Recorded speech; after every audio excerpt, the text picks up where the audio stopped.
Previously on the Sailing Brothers. Yeah! Yes!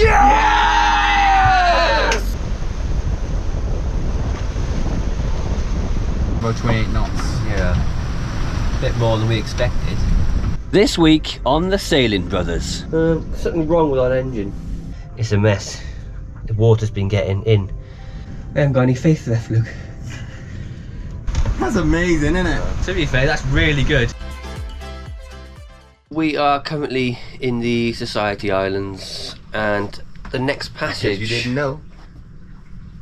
Thank you, Luke. The next passage we're planning is a big one. It's a 1,300 mile passage to the Samoa. And then from there, we're heading to Fiji, where we're having some work done on the boat.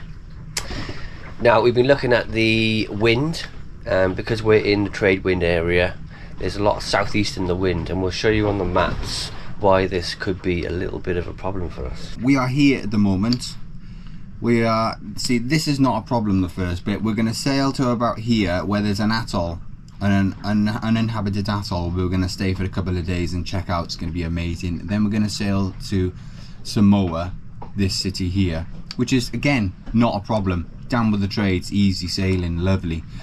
But this is where our problems begin. We're going to go from Samoa and we're going to go to Suva here. And as you can see, the wind is generally like this, so it's generally southeast. So if we sail from here to here with a wind like that, that is going to be quite tight, isn't it? Definitely be beam reach, wouldn't it? Definitely be beam reach. Apparent wind and everything. It's probably going to be for beam reach, so that is going to be difficult. And then our next plan was to sail from Suva down to New Caledonia, south of New Caledonia, and the wind is not like this every day. It can be, again, southeast. So again, that's going to be quite tight. And then we want to sail from New Caledonia down to Bundaberg. Mind you, this is going to take 2 or 3 months. And I'm not going to say again, but the winds can be, quite again, severe southeast. I said it again. Oh my God, I said it so many times. It may not show on the charts now that it's quite southeast, but sometimes it's really south-southeast, and it might make it really difficult, especially in a cat, to sail quite close to the wind. Plan is now, tomorrow we're going to actually go out on the side of the island into the wind, into the trade wind zone and into the trade wind sea, to test to see if this cat can sail comfortably at beam reach or before the beam. We don't want to take the dinghy with us, because the reason we don't want it on the davit swinging around. We don't want to deflate it and put it on the deck. So we're going to anchor our dinghy here, kind of like keeping our spot. So when we come back, we can just anchor where our dinghy is and pick the dinghy up. Like they do on drop moorings.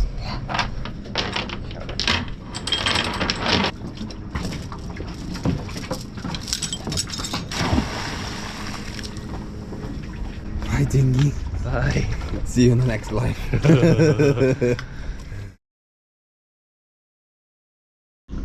Something wrong with our engine. It's decent. I can smell it.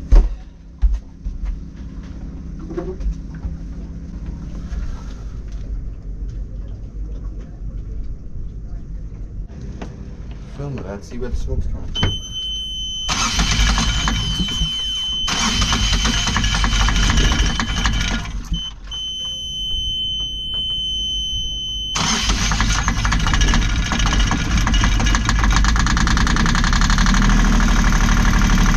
When we eventually got it going after the smoke to like mad, it ran, but only ran on 2 cylinders. We definitely think one of the injectors is either blocked with gunk. It's probably from running the engine, the previous owner running the engine a low RPM, or what I think they've done, because there was not enough solar on this boat, not enough power coming in. I think they probably sat in anchorages with the engine running to try and charge the batteries for long periods of time, which probably built up carbon deposits and gunk, hopefully, on the injectors. Ever since we bought boats, we've never had good luck with engines. The first one, Hurley 22, had an outboard engine, it was good. The second one, Sabre 27, engine was terrible, blew up pretty much straight away. We replaced it, that engine overheated like mad. Our last engine leaked oil, fuel. You know, we always have problems with diesel engines. And this one just doesn't start properly. It's white smoke. So what we're going to do, we're going to we're going to take the 3 injectors off, check them, clean them and put them back on, see if it makes any difference. I've taken the fuel off, loosened these, and they say... But yeah, you just said they were loose. Yeah, these, that one, were hand loose. Oh, it doesn't look clean, does it? Looks terrible. Dirty. Dirty. It does look dirty. Dirty. Now what do we do with that? Yeah, no. Take that off and strip it and have a look online. Let's look online. Yeah. Dirty, though, isn't I've it? got a bloody vice. It's dirty. With the help of a cleverly placed foot, I was able to. God, that's tight. Surely if I put tension on that, it's just gonna...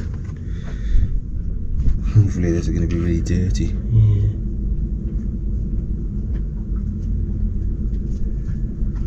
Yeah.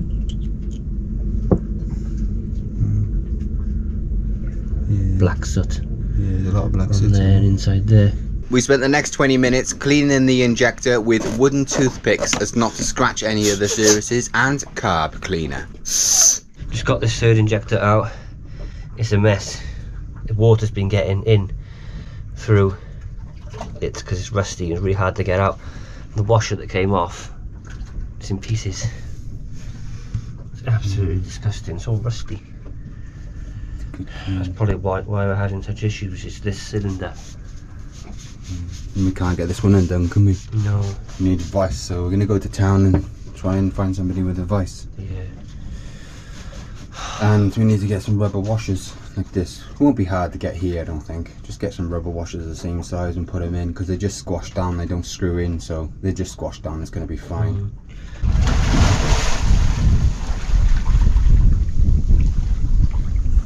Is it freezing? Yeah, freezing. It's really cold. Icy cold.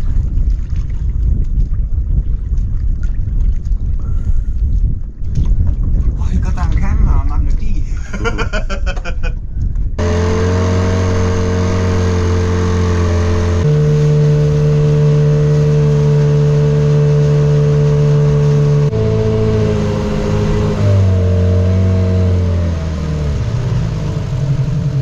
On the hunt now for some replacement O-rings or of something similar. If not, I think we have to use silicone or something.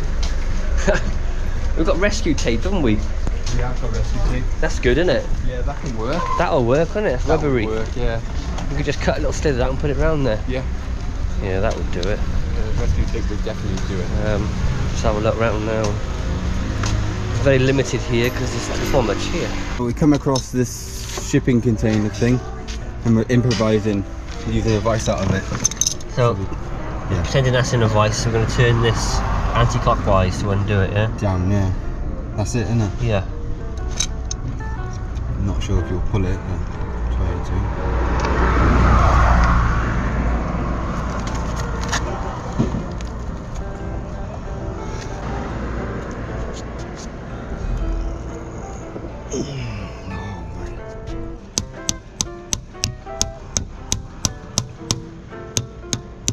Yeah, it's gone. Try and do the other one. Yeah. You got that? You're filming. Yeah. I don't know.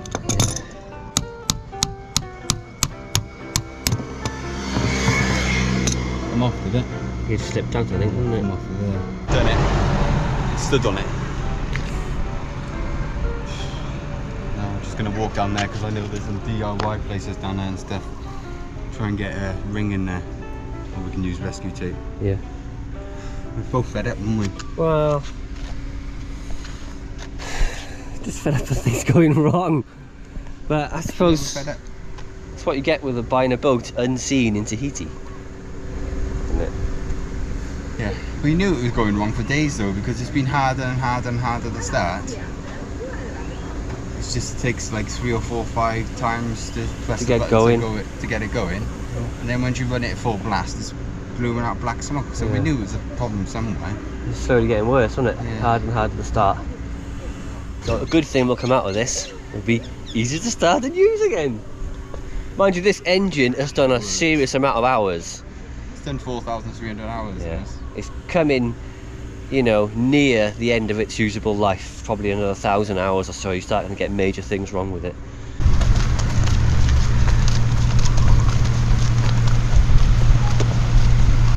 We're in the bicycle repair shop. Yeah. Look hot. Sweating, you. It's hot though, isn't it? Yeah. I'm just waiting for the father to come back and see if he's got any O-rings. No luck in that place. Got one more place to check. It's like the starter motor all over again. One more place and then that's it. We'll have to come up with a solution. Oh, Yeah, gotcha. There's seat on the. Try that one on the... You're friendly.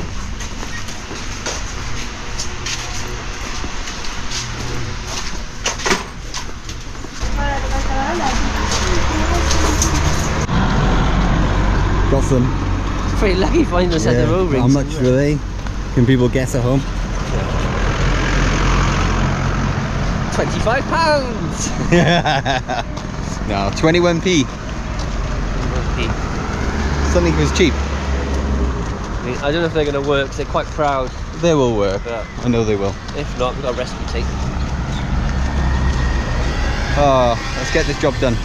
After successfully cleaning the injectors, we put them back on the engine. Okay, I think everything's done. We haven't got any nuts and bolts left, so that's a good thing. Luke's wearing his good luck t-shirt. Well, What does it say about bleeding process, Luke? well, because we only taken them off, we should be able to just crank it and it'll just pass through. That's what they said. But yeah, we haven't taken anything else off. No. Okay, let's crank it over and see if it starts. Yeah. The moment of truth is going to be tomorrow morning when it's cold. When it's cold, yeah. Well, unless it just explodes now. Yeah.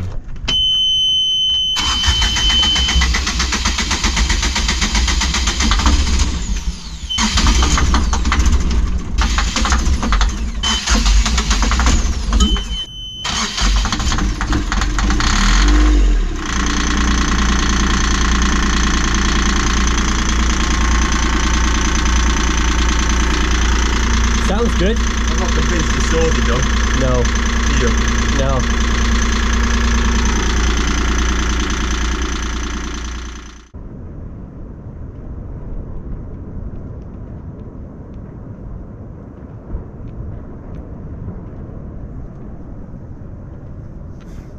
Crazy colour, isn't it? Yeah. It's like looking through a window. It is.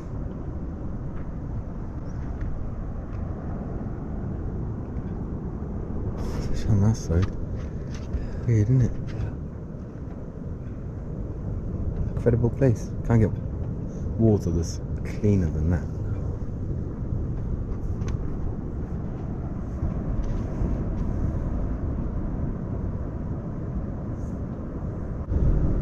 Don't know if you can see that. It's another lizard. We've got lizards on the boat. We had one big one, and now there's little ones. I can't go to other countries with lizards on the boat.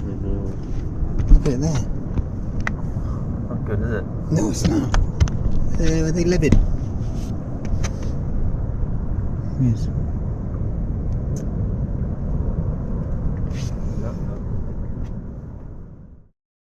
Good morning all. As you know, yesterday we had problems with our fuel injectors, well we think we did, and we took them all off the engine and we cleaned them, put them back on, because we were having engine start issues and the engine was only running on the 2 of the 3 cylinders yesterday morning. We think we may have fixed it, but we're not too sure, because later on last night we started the engine again and it was still having issues starting.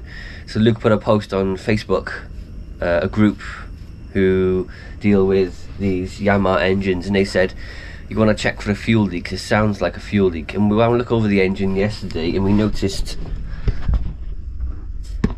this here is one of the fuel pump fuel filters on the engine, diesel fuel filters, and you can see it's weeping. It's leaking, dripping down there. Taking the filter off the engine. I don't know what could be leaking on there, so I'm just gonna clean up the threads, clean the gasket up and put it back on. He's just complaining about his back. He said, "Oh, it's terrible leaning over things, isn't it? In your 40s. Oh, my back." You're the same. You're like, oh, my back. My back kills me. It's all the years of laying in our bunks on Atlas. Oh. Joking, now get the tail out. I'm not taking it out. We put the filter back on. We're going to crank the engine. We've released the bleed screw on top of the filter. We're just going to wait until fuel comes out of there, hopefully, and then let's just get on with it.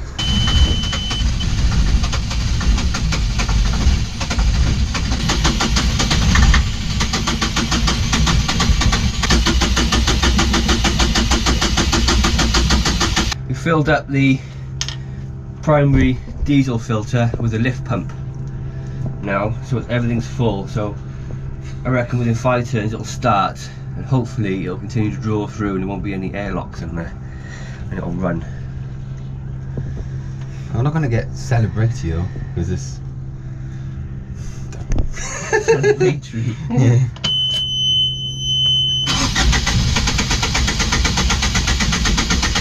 Don't want to wear out the battery, do we? Oh, this thing's pretty healthy.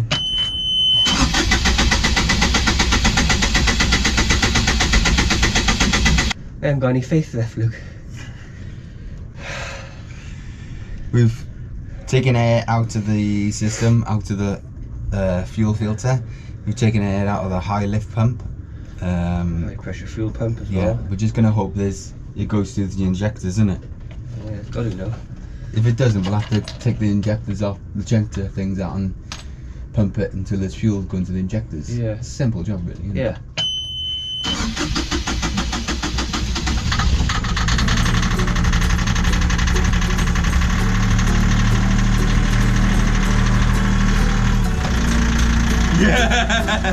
Yeah, it's working. It started nice. It did. That was cold.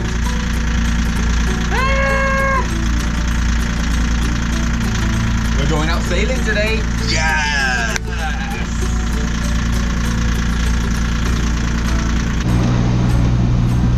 Just made it out the reef cut, and our plan today is to head outside of the back of the island. If it makes any sense. Out into the open water and do some testing to see what this boat can do, being reach and cutting into the wind, to see if these Prouts can sail upwind or not. Well, we need it to. Otherwise, we're going to be pretty damn in trouble.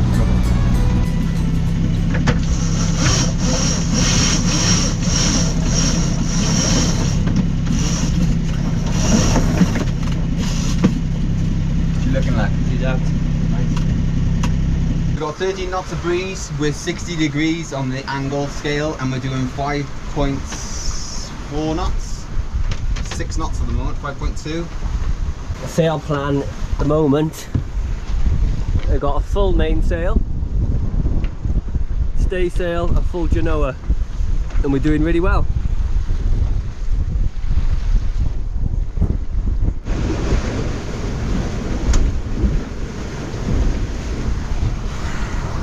Six knots.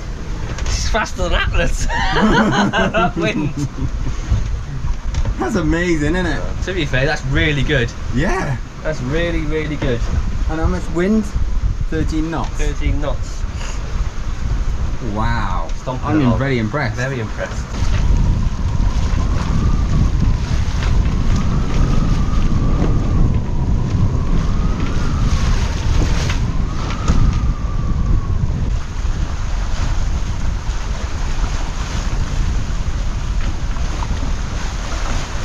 Shall I go for a swim? Yeah.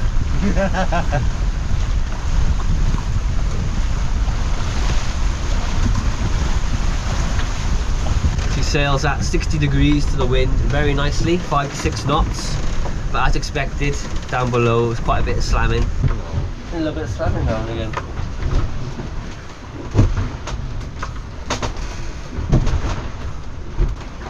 Fast though, isn't it? Fast, yeah. Not hanging around.